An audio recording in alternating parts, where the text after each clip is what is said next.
Friends, कैसे हो आप सब। उम्मीद करता हूँ आप सब बहुत अच्छे होंगे। दोस्तों, आज हम बात करेंगे एक रिपोर्ट के बारे में, survival of the richest the India story. इस रिपोर्ट को ऑक्सफैम ने पब्लिश किया है और बताया है कि कैसे इंडिया में इनकम डिस्पैरिटी बढ़ती जा रही है। चलिए डिटेल में जानते हैं कि क्या क्या कहा गया है उस रिपोर्ट में। Wealth inequality, richest 1% in India now own more than 40% of the country's total wealth। मतलब इंडिया में जो 1% पॉपुलेशन है वो मोर देन 40% कंट्री की वेल्थ को लेकर बैठी हुई है।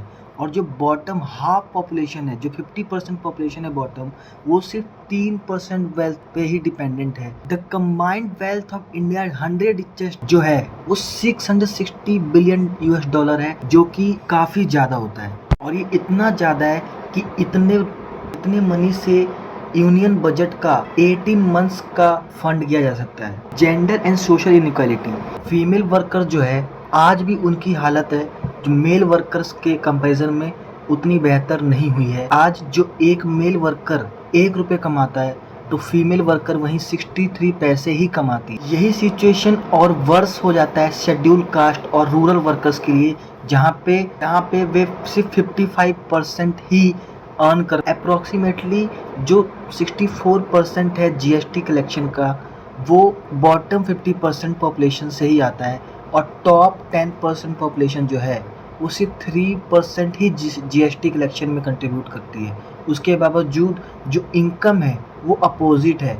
जो टॉप 10% है उनके पास ज़्यादा है और जो बॉटम 50% है उनके पास काफ़ी कम है। पॉइंट्स इस रिपोर्ट से निकाले गए हैं। जो टॉप 1% है वो more than 40% of total wealth जो है वो लेकर बैठी है। और जो बॉटम 50% है वो सिर्फ 3% वेल्थ पे ही डिपेंडेंट है। स्पेशली जब से पैंडेमिक शुरू हुआ कोविड-19 के टाइम पे, उसके बाद 2022 नवंबर तक जो बिलियनर्स की जो इनकम थी वो 121% तक इंक्रीज हो गई थी। इनफैक्ट जो नंबर ऑफ हंगरी इंडियंस है वो बढ़ते चले जा रहे हैं। 19 करोड़ जो पहले हुआ करते थे, आज वो 35 करोड़ तक पहुंच चुके हैं। बिटवीन 2012 से 21 जो 40% ऑफ द वेल्थ है क्रिएट किया गया, वो सिर्फ 1% पॉपुलेशन के हाथ में ही चला गया। और जो बॉटम 50% पॉपुलेशन है उनके पास सिर्फ 3% वेल्थ ही आई। 2020 से 2022 तक जो total number of billionaires in India है वो उनकी संख्या इंक्रीज होकर 102 से 166 पहुंच गई। और इनफैक्ट 2025 में इनकी संख्या मोर देन 200 हो गई। इसलिए इनकम डिस्पैरिटी इंडिया में बहुत ज़्यादा बढ़ती जा रही है। जो अमीर हैं अमीर होते चले जा रहे हैं और जो गरीब है गरीब होते चले जा रहे हैं। कुछ सजेशंस हैं जो इनइक्वालिटी को कॉम्बैट करने के लिए बताए गए हैं। लाइक 6% ऑफ जीडीपी है जो एलोकेट करने के लिए बोला गया है एजुकेशन में। 2.5% ऑफ जीडीपी जो है हेल्थ सेक्टर में एलोकेट करने के लिए बोला गया है। जो inheritance property and land taxes हैं उनको रिफॉर्म करने के लिए बोला गया है।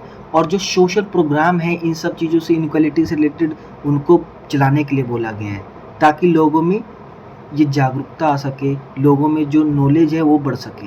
ये रिपोर्ट 2023 में पब्लिश हुआ था, तब का ये डेटा है।